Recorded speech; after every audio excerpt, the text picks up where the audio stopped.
O que você faria se tivesse o poder de controlar os demônios? A Bíblia o descreve como o homem mais sábio que já existiu, o construtor do templo sagrado. Mas existe um lado da história de Salomão que foi varrido para debaixo do tapete por milênios.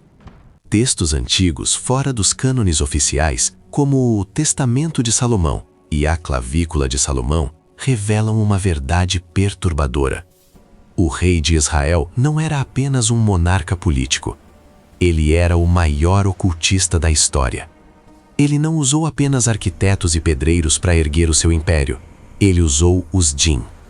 Ele usou selos mágicos e correntes espirituais para escravizar 72 entidades poderosas. Hoje, você vai descobrir como Salomão comandou o exército das sombras, o segredo por trás dos seus sigilos, e como ele acabou caindo na própria armadilha que criou. Prepare-se, porque a história que não te contaram sobre Salomão começa agora.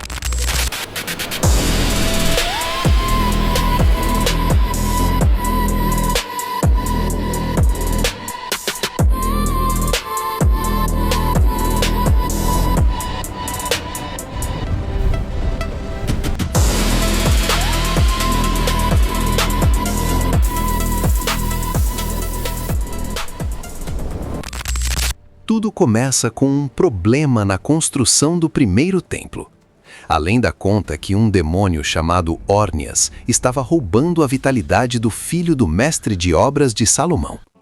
O rei, ao saber disso, clamou por ajuda divina. A resposta não veio na forma de um exército de anjos, mas sim de um objeto, um anel. O arcanjo Miguel teria entregue a Salomão um anel com um selo gravado, o lendário Selo de Salomão. Com esse anel, Salomão ganhou autoridade sobre o mundo invisível. Mas aqui está o segredo. O anel não apenas afastava o mal, ele o domava. Salomão usou o anel para interrogar demônios, um por um. Ele os obrigava a revelar seus nomes, suas funções e, o mais importante, como podiam ser derrotados. Esse conhecimento foi compilado em grimórios que hoje conhecemos como a Goetia. Imagine a cena. Salomão sentado em seu trono e à sua frente criaturas que fariam o homem mais corajoso tremer de medo, ajoelhadas e forçadas a carregar pedras para o templo. O templo de Deus foi construído com o suor de demônios. Na tradição islâmica e em textos pré-islâmicos, essas criaturas são chamadas de djinn ou gênios. Diferente dos demônios cristãos, os djinn possuem livre-arbítrio. Eles são feitos de fogo sem fumaça e vivem em uma dimensão paralela à nossa. Salomão descobriu que os djinn possuíam conhecimentos de engenharia e metalurgia muito além da capacidade humana da época. Ele os dividiu em grupos. Alguns mergulhavam no fundo dos oceanos para buscar pérolas e tesouros. Outros cortavam pedras imensas com uma precisão laser.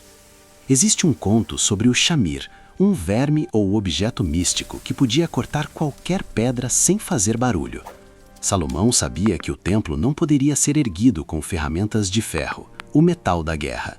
Então ele usou a magia dos djinn para obter o Shamir. Mas manter esses seres sob controle tinha um preço. Salomão precisava ser vigilante 24 horas por dia. O controle não era feito por bondade, mas por medo e pelo poder dos sigilos. O que é um sigilo?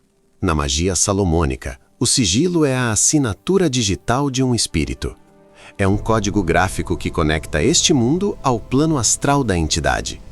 A Lemegeton, ou a chave menor de Salomão, detalha os 72 espíritos goéticos, entidades como Baal, Paimon e Asmodeus.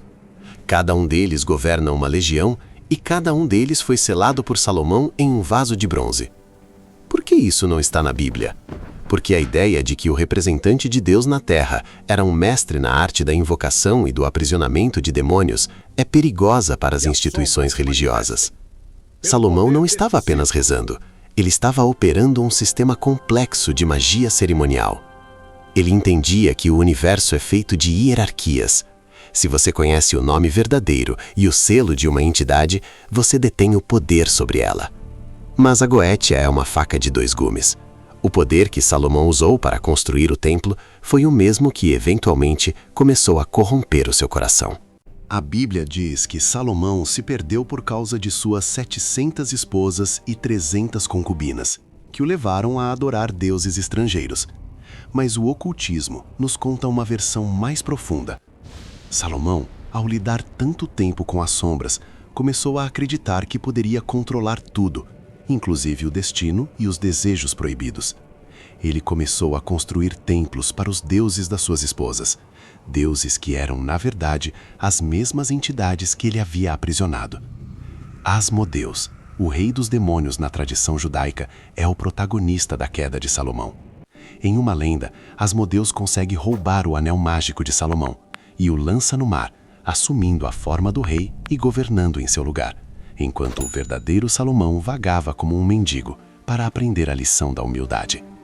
Salomão recupera o anel dentro de um peixe, um simbolismo de renascimento, mas o dano estava feito. O reino de Israel, após sua morte, se dividiu. O homem que uniu os mundos humano e espiritual não conseguiu manter a união do seu próprio povo. O Templo de Salomão não é apenas uma construção histórica, é um arquétipo. Ele representa o corpo humano e o cosmos. Até hoje, sociedades secretas como a maçonaria e ordens de magia ocidental bebem da fonte do conhecimento salomônico. Quando falamos do projeto Blue Beam ou de tecnologias de controle de massa, estamos falando, no fundo, do mesmo desejo de Salomão, a arquitetura do controle. Salomão deixou um aviso em seus escritos finais: vaidade das vaidades, tudo é vaidade. Ele percebeu que, apesar de controlar os demônios e as estrelas, ele não conseguiu controlar o próprio ego. Salomão foi o herói de Deus ou o primeiro grande bruxo da humanidade? Talvez ele tenha sido os dois? O que essa história nos ensina é que o conhecimento sem ética é uma prisão. O templo caiu, os Jinn foram libertados, mas os seus selos continuam espalhados por grimórios, esperando por alguém que ouse usá-los novamente. Se você quer que eu faça um vídeo revelando quem são os 72 demônios da Goetia e o que cada um deles faz, comente o selo de bronze. Se este vídeo chegar a 60 mil visualizações, eu vou mostrar a conexão entre as escavações sobre o Templo de Salomão e o que os Cavaleiros Templários realmente encontraram lá. Inscreva-se no Teorizando. A sabedoria é uma luz, mas lembre-se, quanto mais forte a luz, maior é a sombra que ela projeta.